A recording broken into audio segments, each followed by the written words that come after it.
Hey guys, it's Ogs from the US. Welcome to the channel and thank you for watching. In this video, we're gonna talk about Saul Niguez, some talking points that I discovered, because to be honest with you, I didn't know him that much. Even when we played Atletico in the Champions League, I didn't really notice him that much. So I'm not gonna pretend I knew him before, but I did some research, I did some deep digging, and I found out that this guy could be the real deal for Chelsea Football Club and probably the missing piece. So stay tuned until the end because it's gonna be very interesting. But before anything, let me go back to the game against Liverpool and the Anthony Taylor saga, and Chelsea been punished again, or at least been charged. We don't know if we're gonna win or we're gonna lose, but most of the time when you are charged and then the FA, they just want money from you, so you're gonna lose anyway. The charge is just a formality, but we're gonna have to pay a lot of money on top of getting all kind of punishment during that game. The first one, red card. The second one, penalty that we conceded a goal, of course, and 2 yellow cards in the same action because nobody had the right to protest or to say anything to the referee. Only Liverpool players had the right to push Chelsea players, kick the ball away, talk to the referee, manifest their anger without getting punished.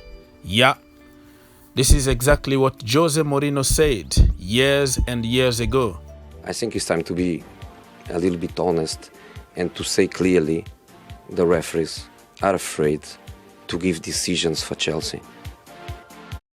There is a clear agenda against Chelsea Football Club and against the new rich clubs like Man City or PSG, because the so-called traditional clubs can't handle the fact that they have competition from the newcomers, you know, the new rich.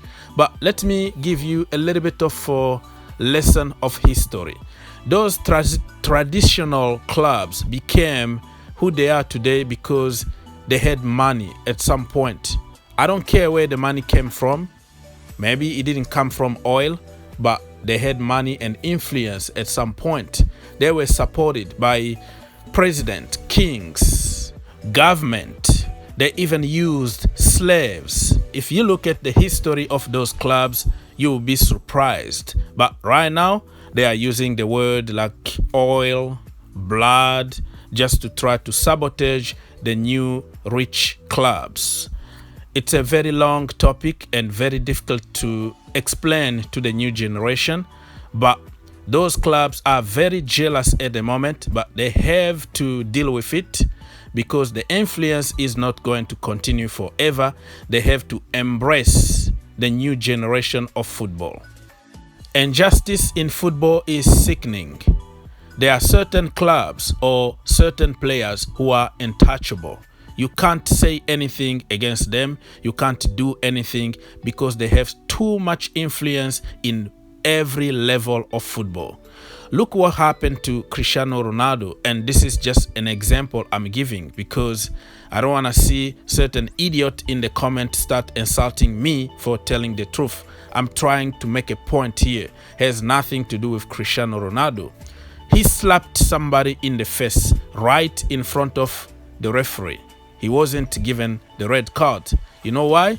Because he got so much influence. If you take him off, okay, people are not going to watch the game anymore. You're gonna lose a lot of money from commercials around the world. So let's just pretend we didn't see it, right? Can you imagine a Chelsea player doing that?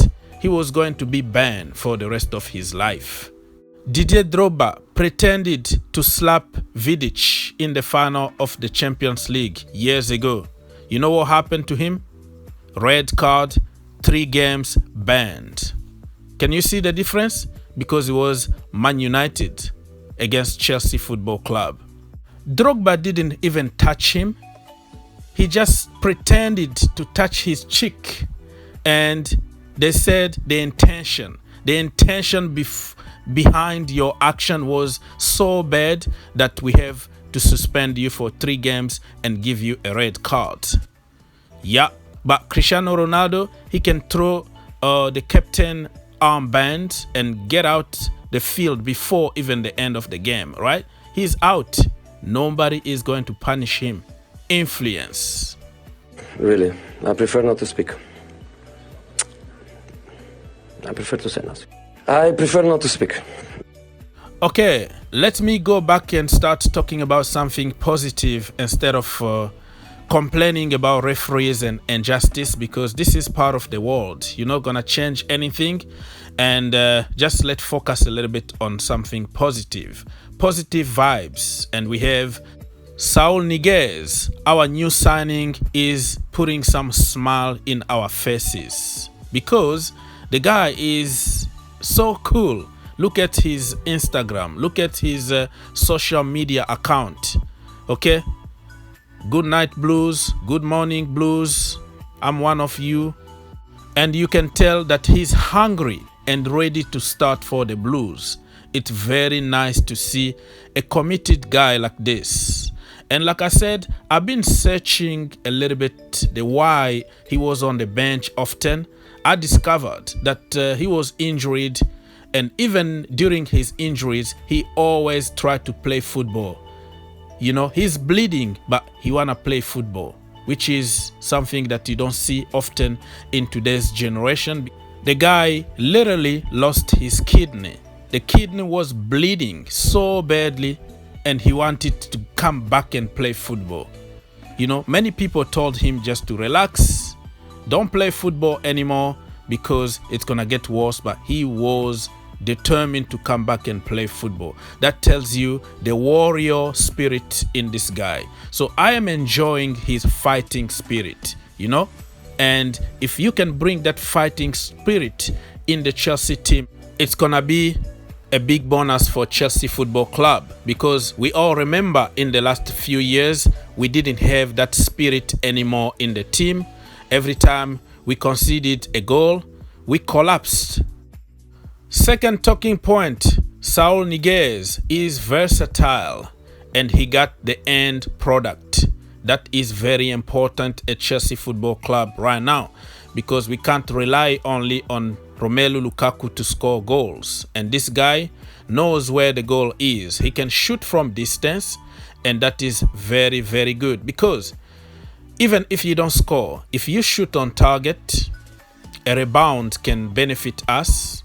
We can get a penalty, somebody can get a red card. The only problem we have is that we don't know how to shoot on target, you know. So shooting or end product doesn't necessarily mean that you have to score or you have to assist. Know how to do the right thing at the right time, if that makes sense. Football IQ, making the right decision in the final third. Know how to shoot when you have to shoot, and how to pass when you need to pass the ball. So we have a lot of issues in our final third now, and Saul could be just the guy that we needed. And by signing Saul, it's gonna also elevate the level of Kovacic and even Jorginho, because when you see your colleague practicing shooting, doing the right thing, the right time, I think you're gonna learn, because I have the impression that somebody like Kovacic never learned anything or never practiced shooting his entire freaking life. So Saul Niguez is a very versatile player. He is the real deal. He is a package, a combo, a combination of pretty much everything. He can do the Kante, he can do the Jorginho, he can do the cover. So 3 in 1. Talking point number 3, Thomas Tuchel promises to Saul Niguez. What I mean by that is that before Saul signed for Chelsea Football Club, he talked to Thomas Tuchel, and Thomas Tuchel told him that he will be playing in his natural position.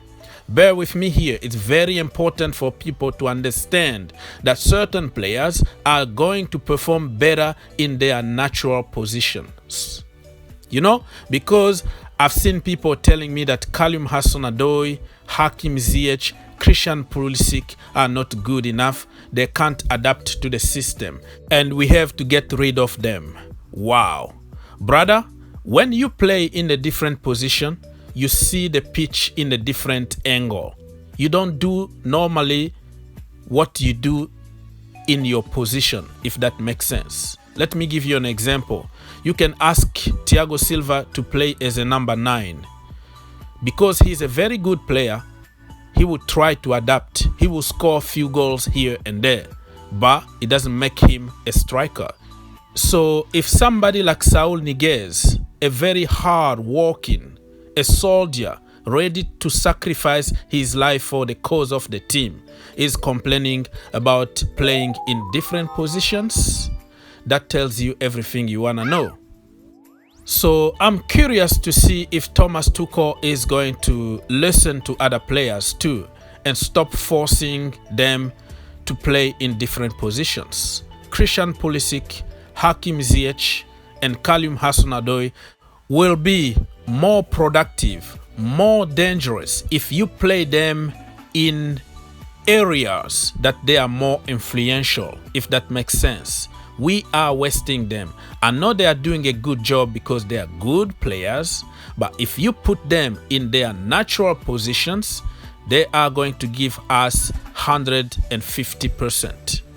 I know Thomas Tuchel is very intelligent. He can find a way, even playing 3 at the back, he can find a way to put those players in the right positions so they can be more influential. So I'm gonna just keep it for myself now and hope that those players are going to find some justice. Just like Saul Niguez, justice for everybody, right?